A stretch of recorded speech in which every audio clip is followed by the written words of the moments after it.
Hey, how you doing? Let's do it to it. Okay, I'm gonna set up the board and then we're going to go over it. Hold on. That to me.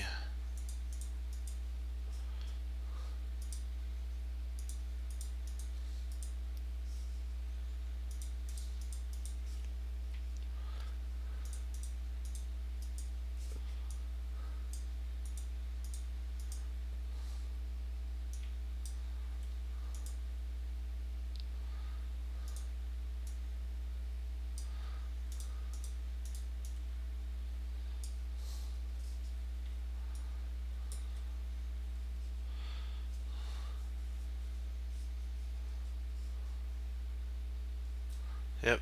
Okay, we're gonna do a study.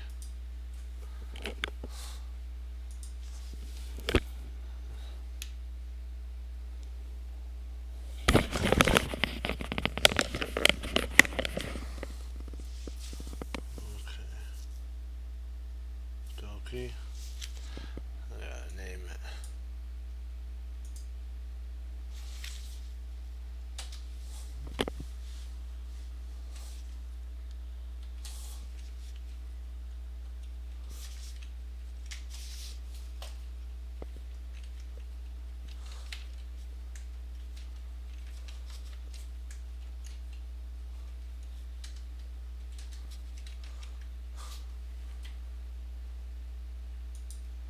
Okay, it's white to move and find the exclam. White to move and find the exclam. I'll give you a second to take a look at it and then I'll be right back.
if you analyzed it, one second, excuse me, analyzed it, and you gave it your best effort, I know that you found bishop g5. Exclaim. Good job. If you did, hey, if you didn't, you know what? Analyze it, figure out why bishop g5 works, and work on that. Okay, now, but we got to read our section before we do the move. As we've seen, a file is very valuable, a very valuable commodity, because it's the road that your rook or queen travels on in order to infiltrate into the enemy's position. That's why such files are fiercely fought over, with both sides trying hard to make it their own. The most common way of wresting a file from the opponent is to pressure the rook and give it a simple commonest way to wrestle file from your opponent is to pressure the enemy rook and give it a simple but painful choice: trade on the file or give it up, or move the rook away from the file, which also gives it up. Black is in serious trouble because his knight will prove to be much worse than white's bishop. The dark squares around the knight are weakened and easily able to be infiltrated by the bishop. And white will manage to take over the d file and use it for infiltration into the enemy's position. And that's why bishop g5 was played, to put the pressure on the rook to say, hey, you're gonna have to trade or move off the file.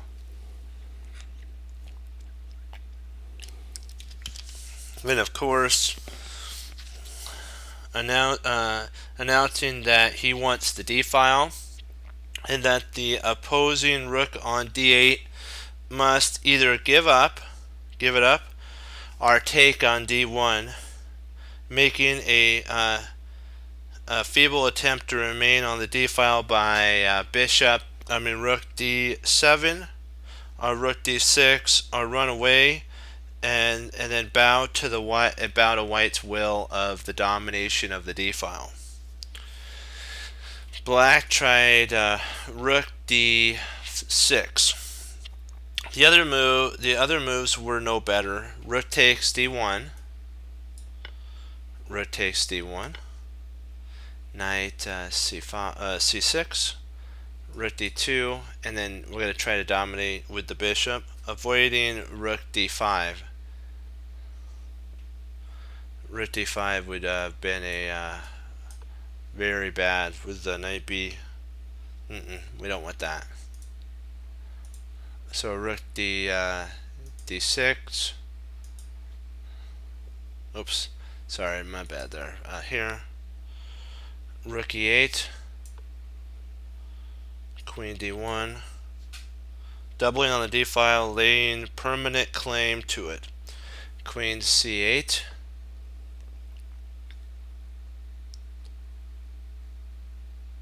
Whoa. Oops, that's my bad there. Queen d1, there we go. Doubling. Queen c8. And then rook d7. Oops, rook d7 infiltration. And white is dominant, obviously. There's also a surrender of the file, then rook d5, knight b7, and rook bd2, and then this is just game set and over domination. Okay, if he comes there, queen b5, exclaim here. Because what you're excuse me, what you're planning on doing is infiltrating with a rook to d7 at that point. Knight c6, bishop f6 to go after the pawn. Rook a e8. Oops, not d8. Rook a e8. Rook d5. Rook e6. And then bishop h4. The unusual huge advantage for white in this position. So in this one we just take, queen takes, and rook d1. Queen e6, rook d5, knight b7, queen d2, c4, b4 to not give any weaknesses, a5, a takes, b5, oops,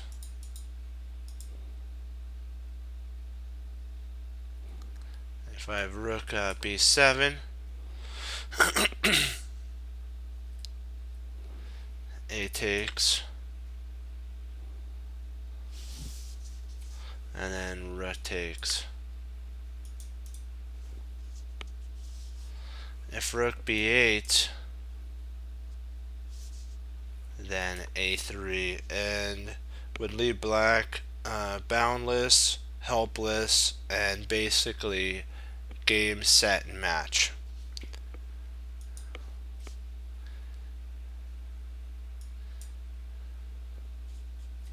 b3,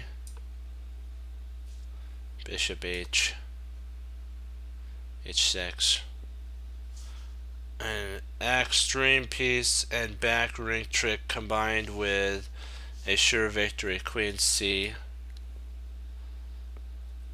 and then rook a7 exclaim.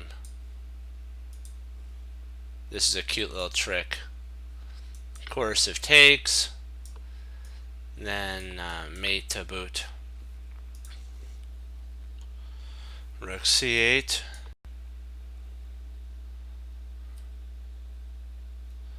and then rook d7,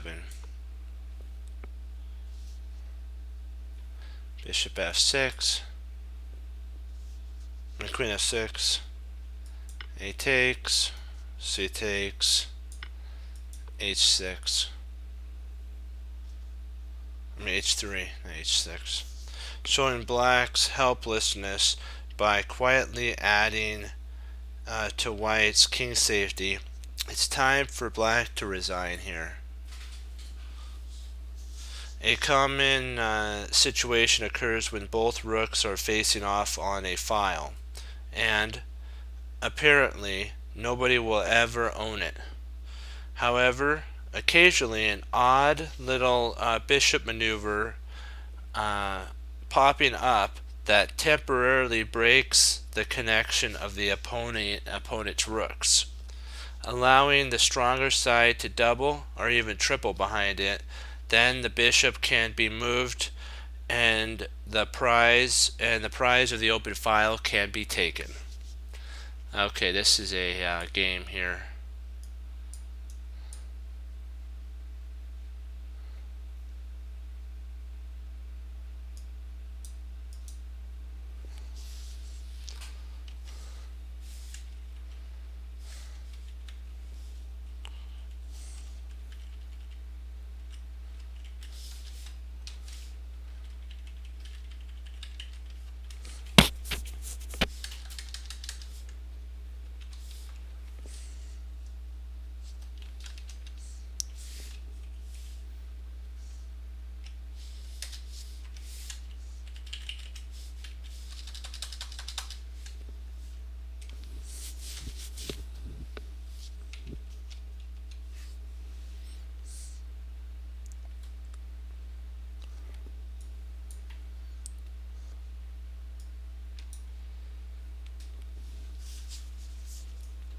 d4, d5, so more positional this time. c4, c6, a Slav defense. Knight f3, bishop, knight f6, modern Slav. Knight c3, c takes d4, or d takes c4, a4,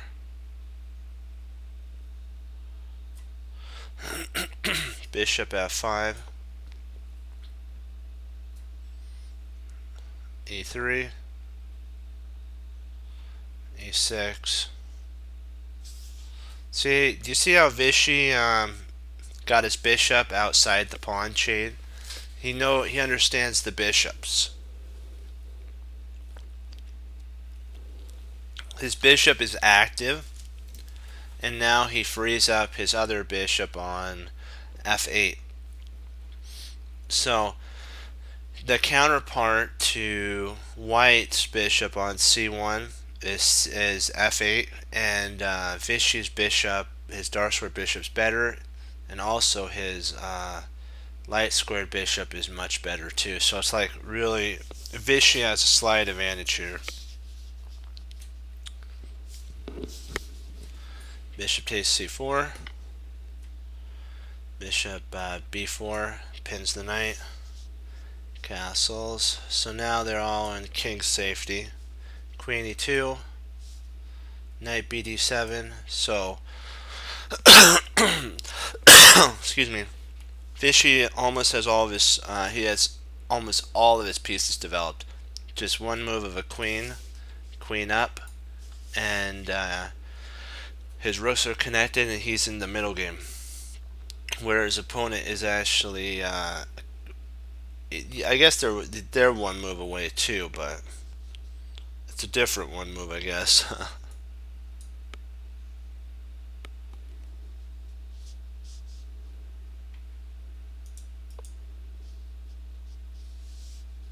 e4,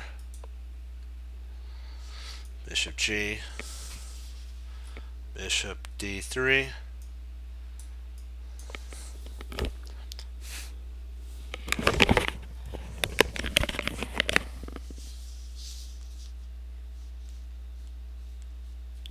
bishop h5, pin the knight to the queen, e5, attack the knight, knight d5. So now Vishy's got an outpost for his knight. Knight takes, knight c takes. Now Vishy has single-handedly opened a file for his rook. File has come into existence. Queen e3 to get out of the pin. Rook e8. He's also planning on potentially opening another file. That potentially can open up pretty soon, maybe, if he wanted to, a break. Rook e1, knight e1, bishop g6, bishop takes, h takes. So Vishy's got a safety spot for his king to flee to h7 if he needs to. Knight d3 to go after the bishop.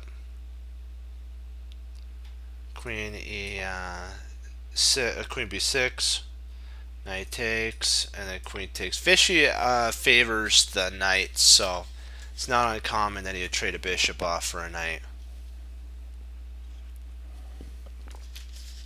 He's kind of like he's a master of the knights.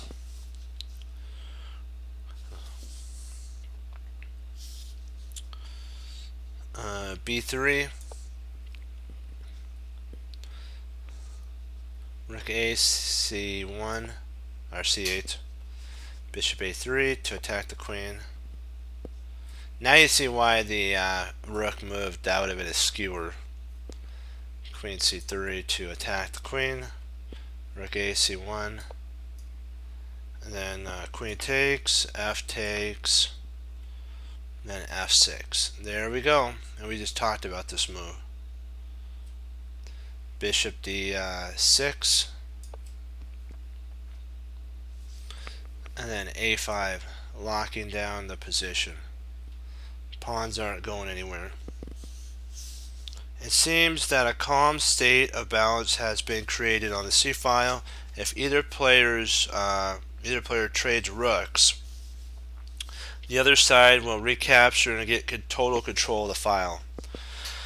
Thus, in this situation, the rooks usually just stare at each other, refusing to give ground. However, Ivacek found a way to get past all that and claim the c-file for himself. Bishop c7 exclam.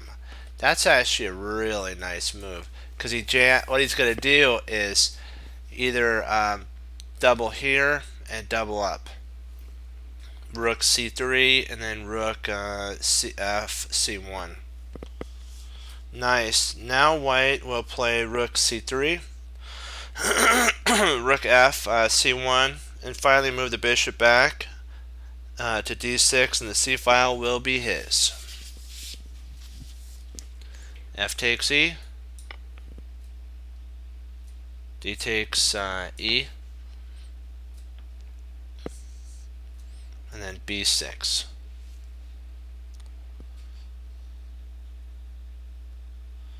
Rook c3,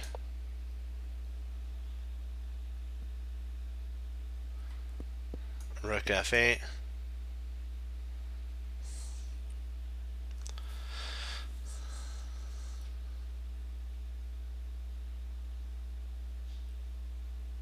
sorry, 1 second. Okay, this is what it says. And not rook c2, because knight takes e5. So if rook c2 here, knight takes e5, because then if you take there, the rook hangs. But with knight to c3, if knight takes now, bishop takes, rook takes, a whole piece gets dropped. So that's why that was played. No longer works. Bishop takes the knight and protects the rook on c3 at the same time. So rook f c1, rook f5,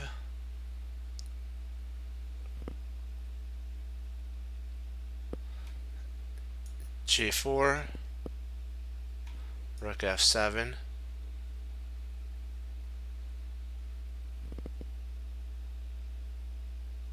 leaving g5, the rook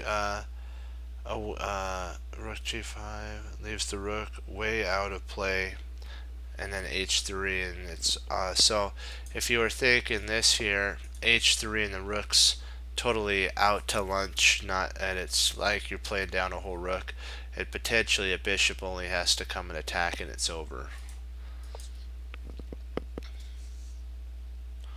Bishop d6. Black was in a bad way. Somehow Anon, who was clearly lost, managed to produce a miracle and save the game.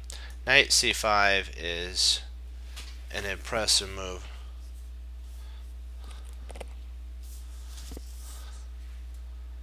Bishop takes, b takes, rook takes, rook c f8, rook takes a5, rook f3, rook a7, oops, not a8, rook a7, g5, rook e1, d4,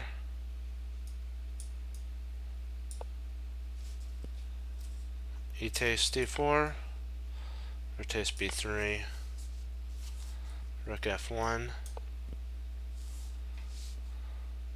rook d3,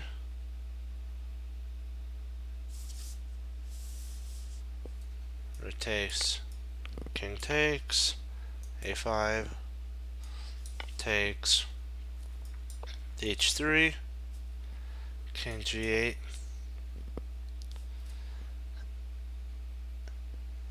a6, rook a4, king f2, rook a5, king f3, rotates e5, rook e7, king h7, rook e8, rook a5,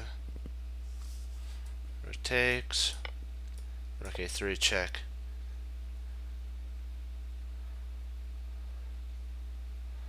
Oh, nice.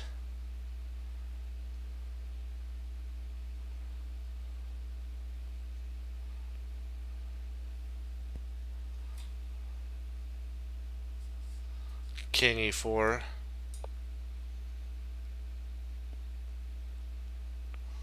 But hey, you got it. That's what matters. Rotates the pawn. King d5. Rook c3. Rook b6.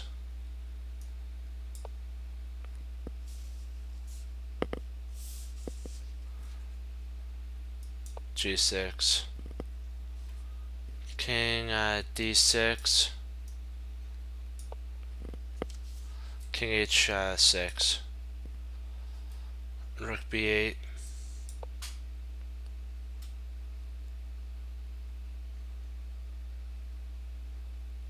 No, actually it's a way to what he was trying to do is set up a kind of a draw situation. If he played here, the rook would be willing to actually play there. And then after takes here, it's a draw. That's kind of what Vishy was setting up for, which this would actually have been a drawn position. So a stalemate would be here. So that was kind of the idea of trying to get stalemate. I think that was the idea, is stalemate, trying to, because Vishy's down, White has a passed pawn. So stalemate, hey, it's a victory. You didn't lose. This is a game between Viktor Krochnoi and Vishy Anand. Viktor is white and Vishy is black.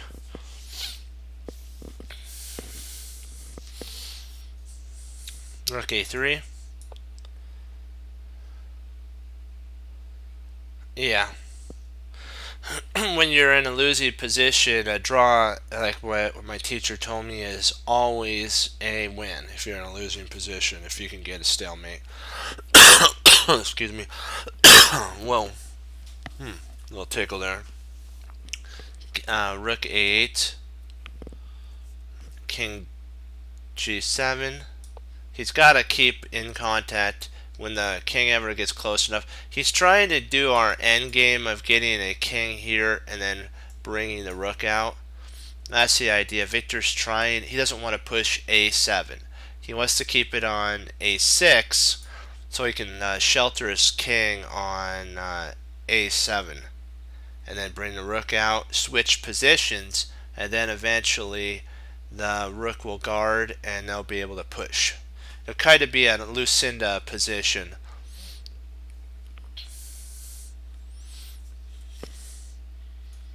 King C, oops, not C6. King C5, Rook A1, King B6, Rook B1.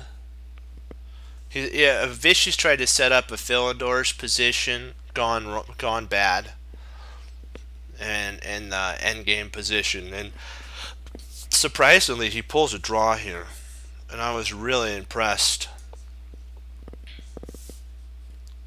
Rook b4,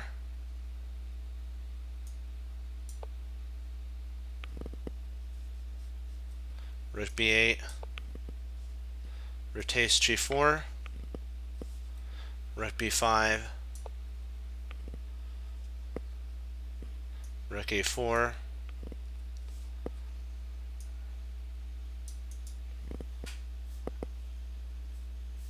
wait a second, what, did I miss something here?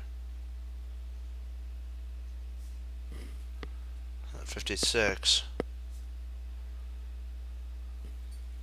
Oh, I did b6 instead of b5. b5, there we go, there. Then he takes here. Okay, got it. Rook b4.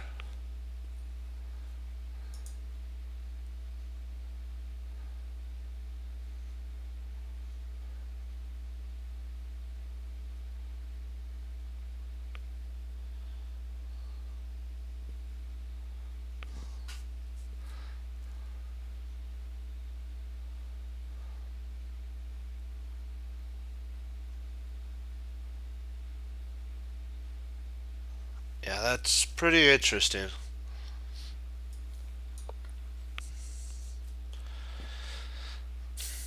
King h6. She's trying to keep the king off to the side here. See, this move actually neutralizes the pawn pushing for Victor, and Vichy's now the one with the active pawn that could come down the board. So Victor's going to be in a world of hurt.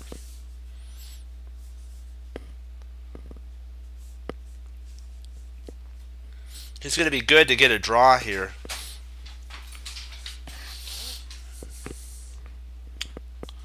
Rook c6, king h5, rook b6, rook f4, and now he's going to try to check along the long file or long rank or whatever they call that. Rook b5, g5, king b6 to get the king out. Finally the king's out. Rook f6, king a5, it's hiding behind the rook. Rook f7, now the pawn can't promote. King b6, rook f6 check, king a5, and then that's a yeah.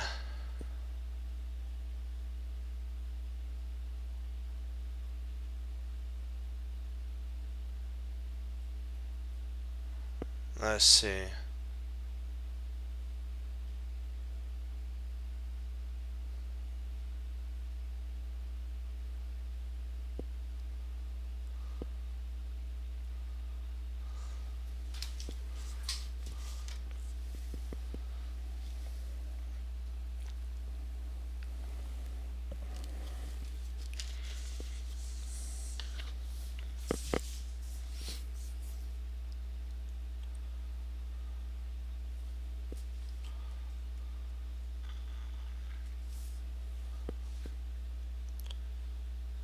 Yeah.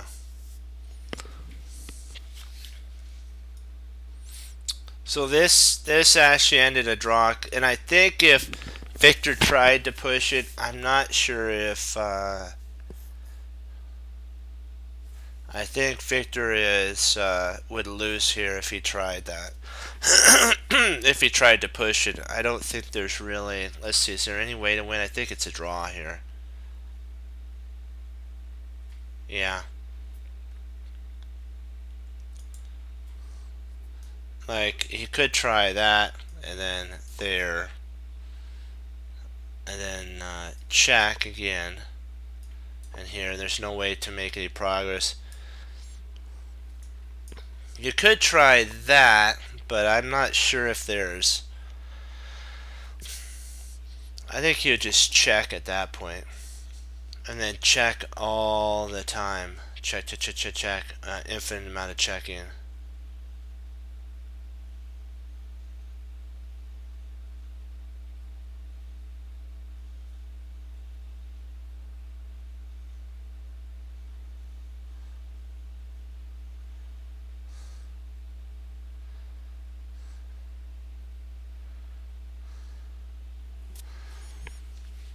So let's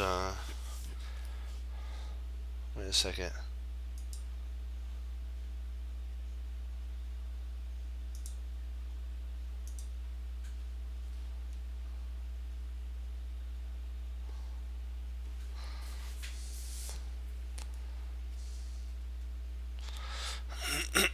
Yeah, that was a little offensive there.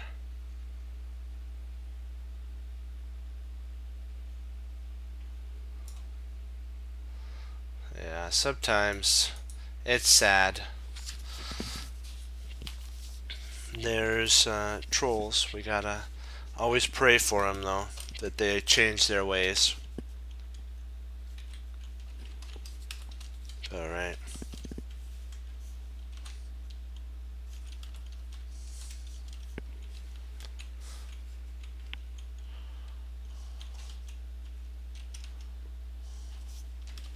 Okay, this is a Jeremy Silman game. That was really interesting how actually Vishy saved it.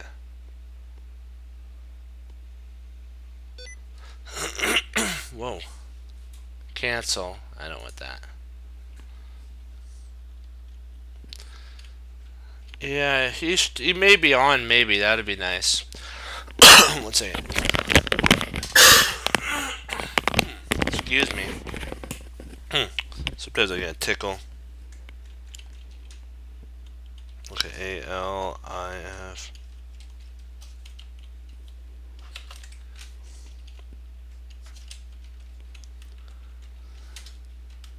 I'll make sure I spelt this right. So, let's see.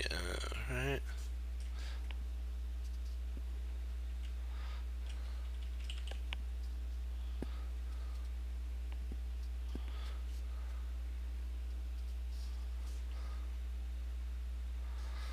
Yeah, all the players are done right too. So let's. Jeremy Silman is white and his opponent's black.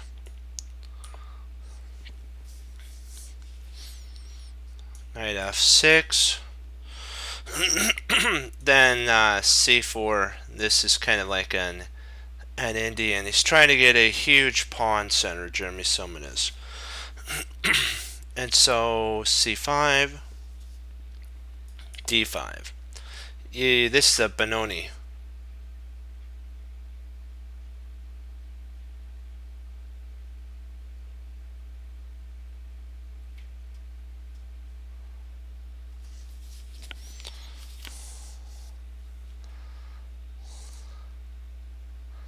C5, D, A6. Good. Knight C3.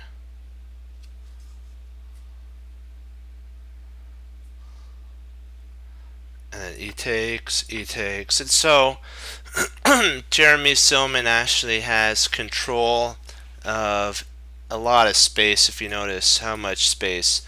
This is basically the territory of white. And he has a pawn on d5, and he's controlling, actually, if you want to think about it, 3 squares. The d5 plus c6 and e6. So there's a lot of pressure happening.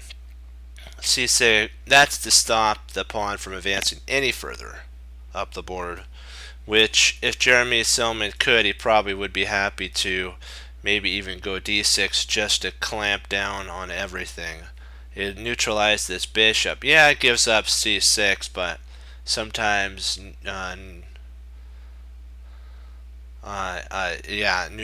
neutralize everything. But you always got to remember, every pawn move has a drawback to it.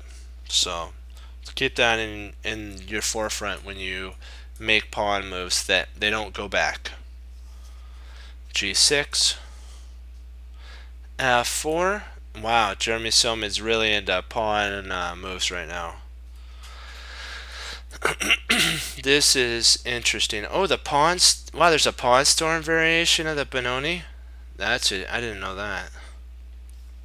I thought there was just like a couple. I didn't know there was a pawn storm. That's cool. Bishop g5, rb5, check. That's good. That's what it's about, having fun. Oops, fd8. So f, oh, okay, I think the idea is, excuse me, his opponent wants to play here and maybe play bishop out. Maybe that's kind of the idea there, and then bishop a6. Interesting, to say the least. So 8. So a4. Black castles. Knight f3. So Jeremy Silman's getting all of his pieces developed. a6 to attack the bishop.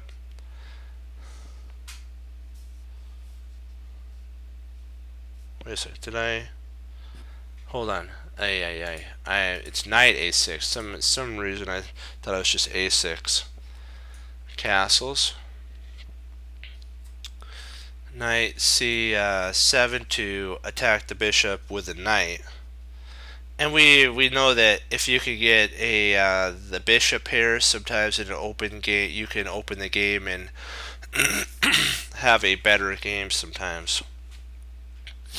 So bishop d3, he retreated his bishop back, and then played a6.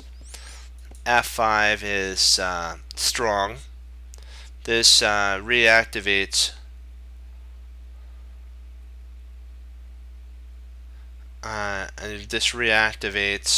your bishop, your dark squared bishop, which would love to actually go to g5. Then you could, if they push, excuse me, if they push, then you can retreat your bishop back, and you've provoked a weakness along the g8 to a7, a2 diagonal.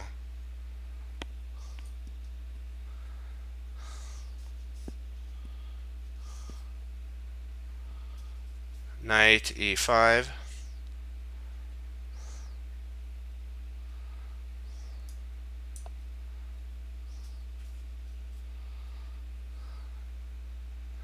And then bishop f4.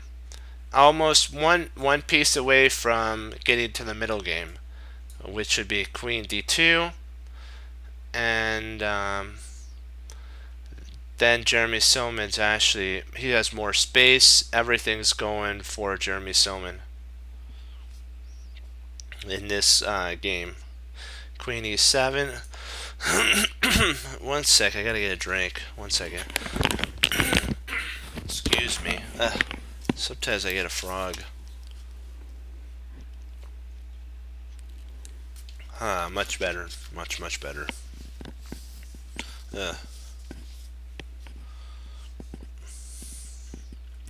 So f4, queen there. And then there we go, queen d2, with the idea of playing knight takes f3 if need be. But I don't know if he would want to do that. Maybe he could play bishop h6, and if knight takes here, bishop takes, king takes, and then queen would take, and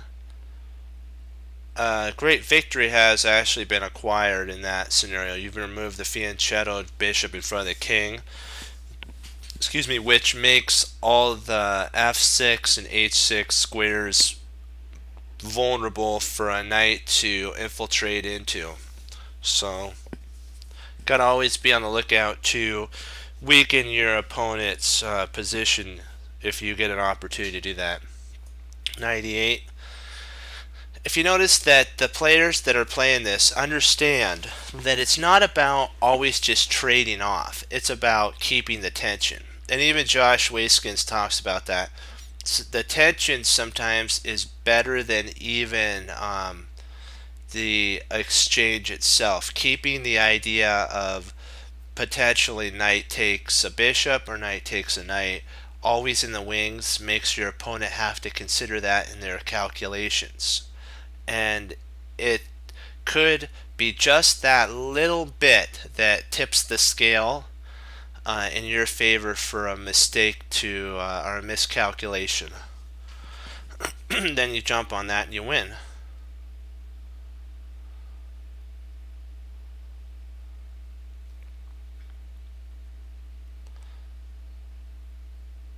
Yeah, true. But remember, what we learned from our knights is when you get into a closed position like this, your knight can take a long journey, but it could actually get to this. It may take 4 or 5 moves to get to h6 after the trade. But in the end, it's worth it to get, like what Jeremy Silman said in The Knight, it's worth it for your knight to get to greener pastures, which is a nice word of saying a better outpost or a better position. So you just have to be okay with the long journey the knight takes, or I call it the quest for the square. So he moved back, king h1.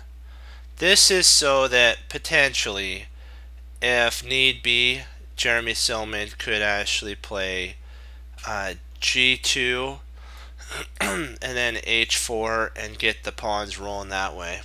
You gotta always keep ideas in the air, always ready to roll. Rook a b1. He's not letting his opponent breathe. He's not giving him any time to think. He's making him have to decide. Does he want to?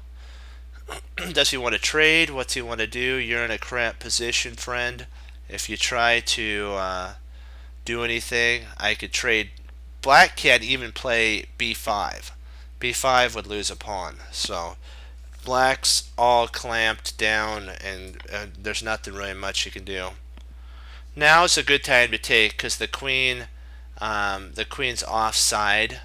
So when the pawn takes back, bishop e2.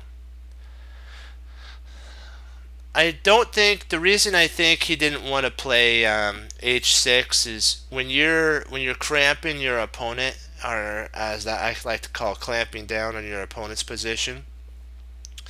The pressure that you can actually with glue and a vise put wood together and make it really strong. It'll become one piece. And so what Jeremy Silman doesn't want to do is loosen up his boards, which are his pieces. And so playing bishop to h6 would kind of give black a little bit of breathing room and potentially weakening his vice on the position. So Jeremy Silman's just gonna keep the tension, just keep the tension, and he's gonna see what his opponent does. And at this point, it's a mind game. It's who can endure the long duration. Is black willing to basically go down for a while and just defend, defend, defend? Some players can't take the defensive position and they'll just be aggressive, and that move will weaken their position just enough for you to take advantage and turn the tide to your favor. It may win a pawn, and that's just enough to win the game if you get the right position. So f6. I don't really like that move. I don't like that move at all. I do not like that move. Yikes. That makes this bishop bad. Where is it gonna go? Basically it's a tall pawn now. The g7 bishop, black just made his bishop on g7 a tall pawn. What that means is black's going to be playing a piece down. Let's see, what would be a better move here?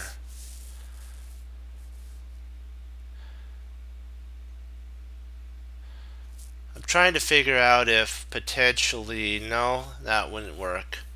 I was trying to see if we couldn't somehow get a knight into but I don't think there's a something like this, and then maybe no. Boy, I don't really think black has a lot of options here, but making your bishop a tall pawn, was that really...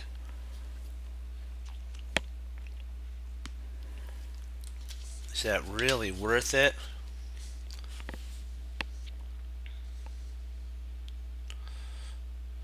Maybe could you take here, then after takes, then play f6 maybe? Would that be a better idea? Maybe that would be a better idea. I'm thinking that might have been a better idea. You always have king h8, and you have rook f7. And then the bishop could always retreat back that way, and you've got protection on h7. I think f6 was a slight inaccuracy by black. Now g5, g4. Jeremy Sommers just keeps the grip, g5. Black's a little bit safer now, but still he's playing a piece down, so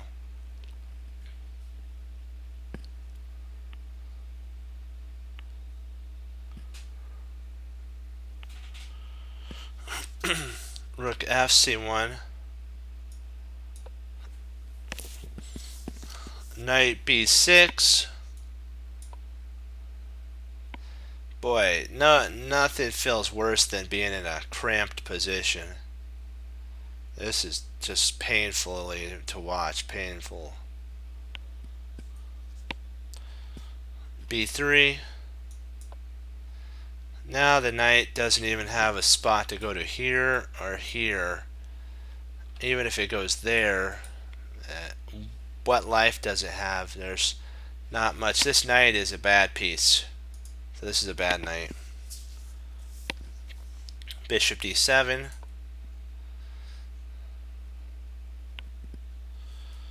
Queen e2. He's keeping an eye on this square here, b5. He's not allowing black to go b5, because if b5 were played, takes, bishop takes, knight takes, queen takes, then Jeremy Silman emerges a pawn up. And you can't even play this because of that there. Or what you could do is clamp down on that first. Actually, wait a second. You could just grab that. What am I saying? You have a queen bishop. It moves there. You double up. Well, actually, that'd be a mistake. Sorry about that.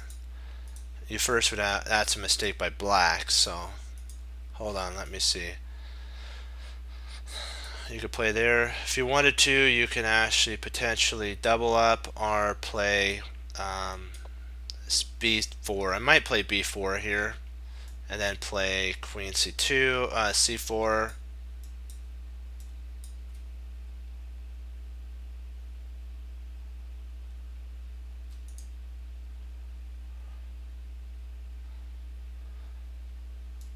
All right.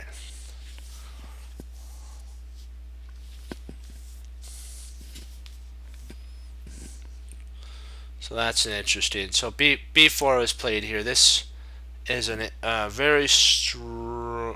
Where's hold on. What did I miss?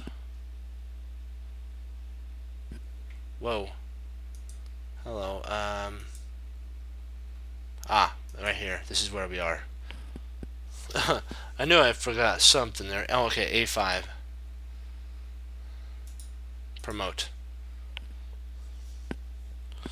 And look at this position. All the pawns are on dark squares, so the black's bishop is horrible. The light squared bishop for white is actually a useful piece. Remember what we talked about? There's 3 types of bishops, Jeremy Silman. It's not just good or bad. It's active, which is if it's outside the pawn chain. Useful if it's doing a defensive duty and protecting. And tall pawn. Tall pawn's the worst one. It doesn't even have any beneficial use to the army, it acts like a pawn. And as far as I can see, g7 bishop is nothing but a glorified pawn in value. White has stopped any counterplay that black might have dreamed of on the queen side. And now he's ready to turn his attention to the other side of the wing. Here we go. h4, kaboom. h6, trying to lock it down. If you notice, the majority of the pieces are on the queen side here. Do you notice that? All 1, 2, 3, 4 pieces, and only 2 are defending. But you're saying, wait a second, doesn't white have the same? Yes, but white has more room to shuffle his pieces back into the fight. So if g takes h, then g5, Jeremy Silman would be more than happy to basically explode the position open. And if take there, boom. And now there's a sheer shot way to get the here, here, here, and then queen there, and it's like, wow. You have a triple battery. You gotta love that. So h6, king g2. What he's trying to do now is potentially maybe shift his king over to the queen side where it's more safe. So I've seen an opponent actually do that. You can also at this point bring a rook over to the h-file. There's a lot of play. King f7. Now black's trying to get out of dodge, as I like to say.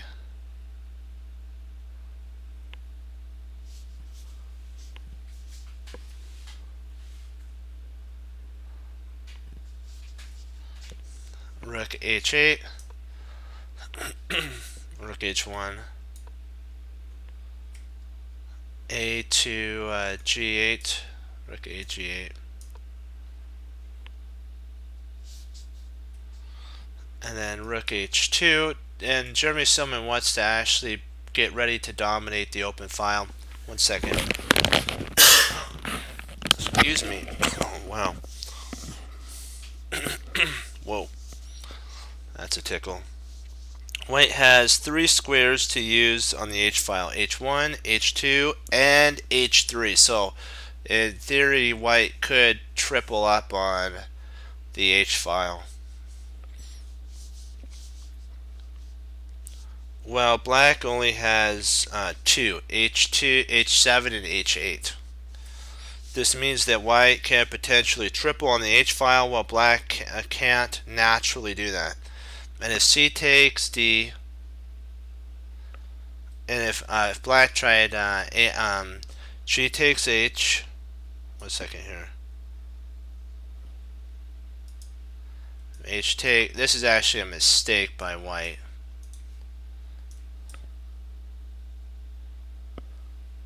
And then this, in theory, would give black many options to hold the position. So rook h2, yeah, true. Clearly,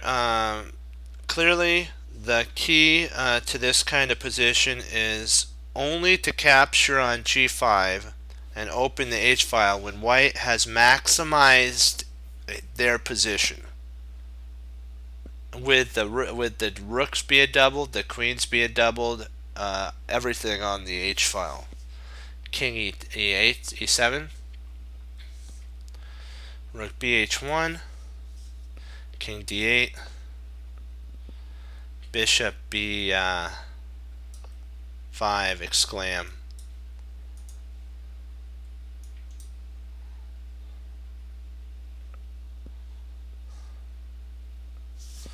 With black tied down by the h, white prepares to infiltrate on the wing.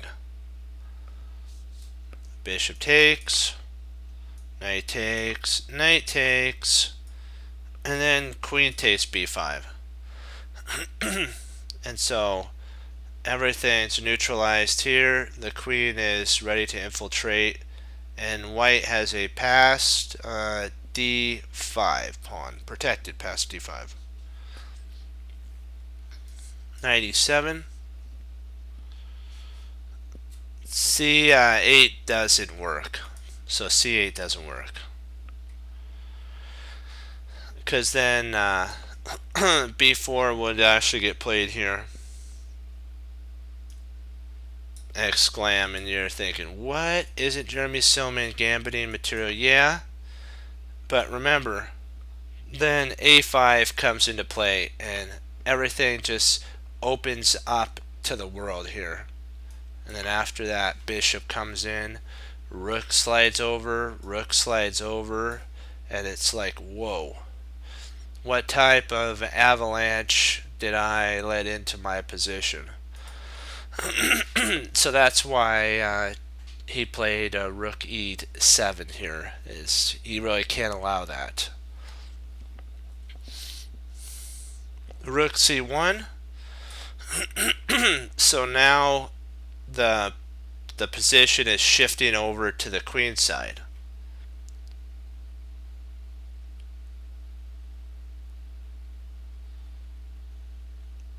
I kind of would have been tempted to have played rook d1 just to flick in potentially d6, but I think that's just too optimistic. So b4, he was saying, is strong here too.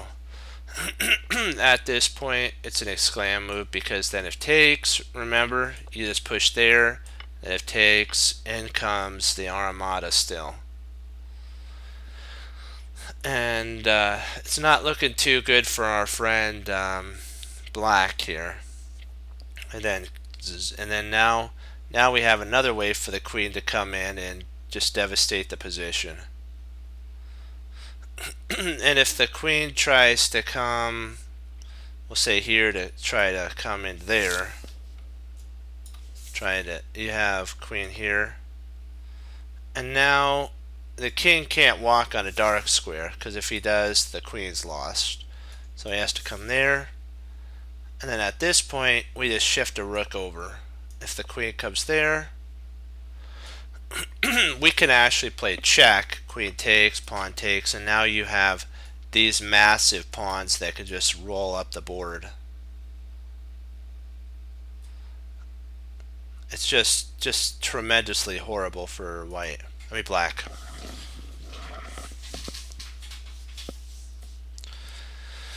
Okay, c1, king f7, and then d6. Yep, the idea is if queen takes here, you have rook h2 to d2, and then a rook would actually, oops, not there, rook would come in to d7. So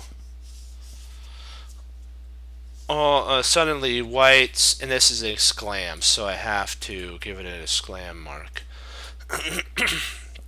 Suddenly white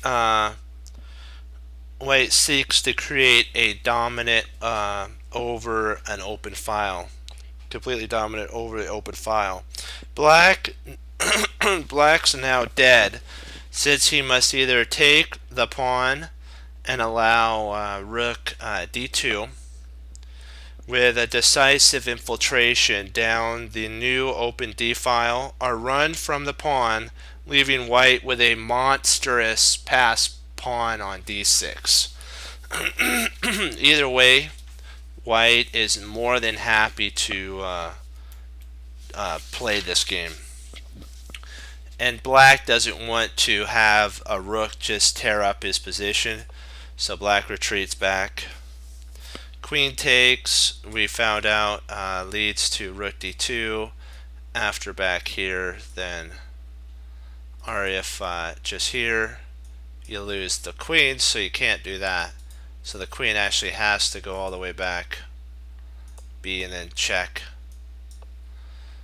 And now you could actually play rook d-c, because you'd want to play here. You'd want to play after this. You'd want to play here, but the only problem is you get the shock of your life with rook b7, and it's the queen's gone.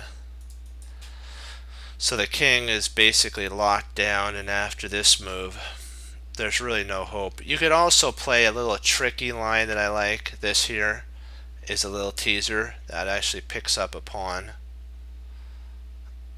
And the game too, because if you play there, then it's mate. If you move here, then you lose a queen, so it's like, really? So he has to come over, and you can even just checkmate via this way, not even worry about taking the queen, just go for mate. So that's why the queen just retreated back, said, I don't want any part of that at all. So queen c7 check. This though allowed the queen to infiltrate in, which it's like if if it's a campfire, now it's a raging inferno type of, if you want to think of a fire. This just went from a wildfire to a raging inferno in like no time flat.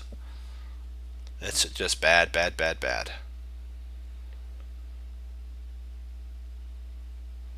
There's also saying that queen c5 would rip open the c file, also does the job. So it's very similar here. Like check, and then here check.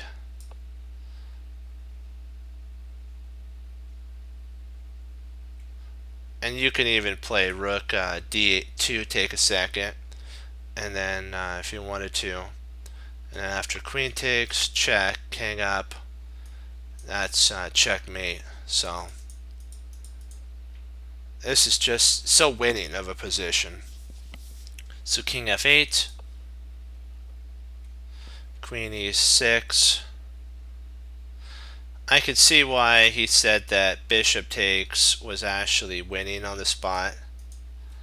At this point, bishop takes would have been winning.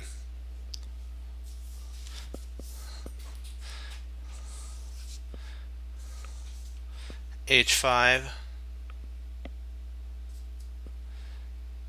bishop takes c, h takes a g check, king g2.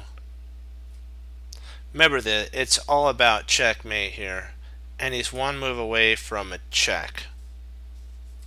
Bishop h6,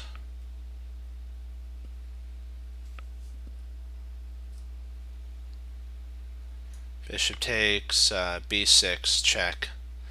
And he's actually forcing mate here. If the queen were to, actually let's do a move for black. G takes h4. If this were played, then you're actually forcing mate in 1. Or you can force mate 2 if you wanted to. Actually 3, sorry, mate 3.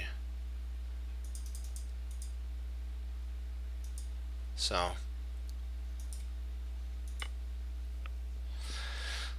now the queen is lost. h3, check. King f1. It's got to stay on light squares. So he's going to try to stay on light squares. Black is going to try to steamroll down the board. Rook g7. And then bishop e6, e7 check. Let's see how we're doing on time here. Perfect. We can we'll end on this here. But this was a really good example of this plan can and often does occur on the wings of an attack when you do a pretty big attack. So we'll summarize up what we have learned from stealing. I think, let me see, did we do 2 sections already? Hold on, let me make sure. So we did stealing the open file. Did we do another one? Nope, let me see. think we only did one, stealing the open file. That was the first one with Vishanon, the Vishanon game. Okay, and then it's pulling the open, waiting to pull the opening trigger, and that's one session. This is what he says about that, because I wanted to do a refresher so that we always do a summary at the very end. Another interesting situation occurred when a pawn can capture and another interesting situation occurs when a pawn capture can open up a file.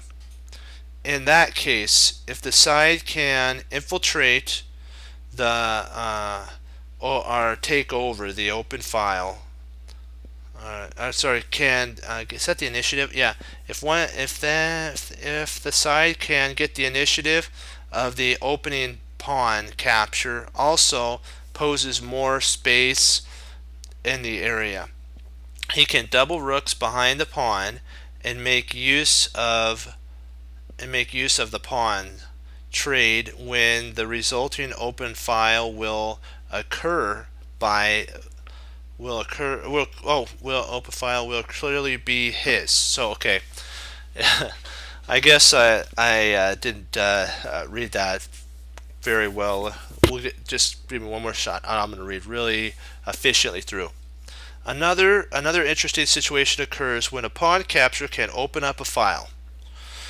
In that case, if one side can initiate the file opening pawn capture and also possess more space in that area, he can double rooks behind the pawn and only make use of the pawn trade when the resulting opening file will clearly be his. So what we learned here is an example of that. I had to read that because I wanted to make sure that everything flowed. What we learned is that sometimes we can initiate the opening of the file. Sometimes we have to get our pawns, our rooks, queens ready, doubling up or tripling up, and then at the right moment we pull the trigger of pushing the pawn and opening the position. Only when we're ready and we can clearly dominate the position. And then this is the one that we priorly learned. It's called stealing the open file, and then we'll end on this. As we've seen, a file can be virtually a valuable commodity because it's the road that a rook or queen travels on in order to infiltrate into the enemy position. That's why such files are furiously fought over, with both sides trying hard to make it their own.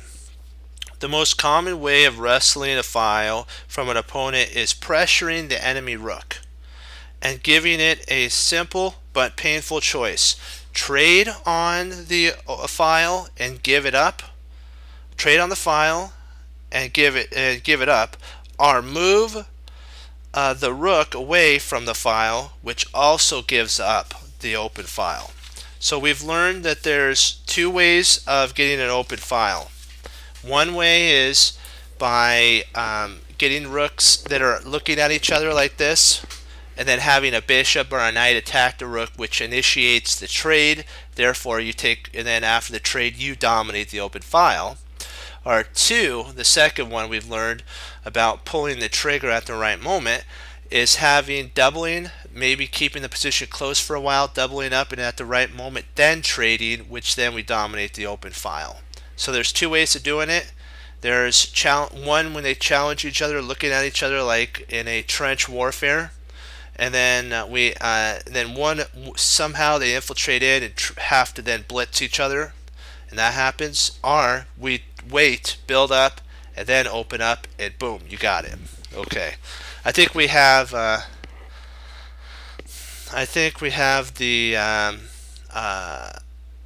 idea. We may be able to. I'll do a quick couple puzzles with our 6 puzzles. I was thinking about that.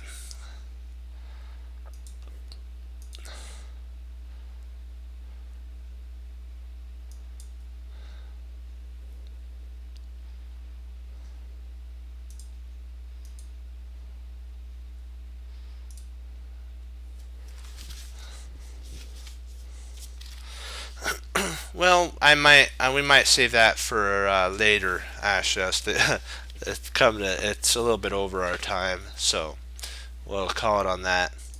But I wanted to thank you all for logging on, participating, and you know what? We have to always think about what we're going to be doing next and pushing forward and onward. That's what Bruce Lee says. You take what you know and apply it. Be willing to do something with it always. Remember, treasure your victories, learn from your losses. Remember, the mistakes do not define you. It's how you handle the mistake that defines you as a chess player. Remember, it's vital as well that with choices, you have to also make a choice to receive the Lord Jesus as Lord and Savior once in your life. We all have to decide what we're going to do with the Lord Jesus. That's why the Team Chess Cruncher motto is vital as well. When we hang up our coats, hang up our hats, sit down and study, when most won't, Team Chess Cruncher does, and that makes all the difference. And as Wesley So says, serve the Lord Jesus, as I say, God bless. And I'll see you next time on Chess Cruncher TV. Have a blessed morning, afternoon, and evening. Lord willing, I'll be back on tomorrow, and we'll keep pushing forward. We learned a lot today, and we're going to keep learning. Remember what Hannibal Smith said, even inside of a random position, there's always a plan. And when you find it, you get to say, I love it when a plan comes together. Okay, 2 thumbs up, hoorah, be blessed, and I will see you tomorrow. Bye-bye, Team Chess Cruncher, hoorah.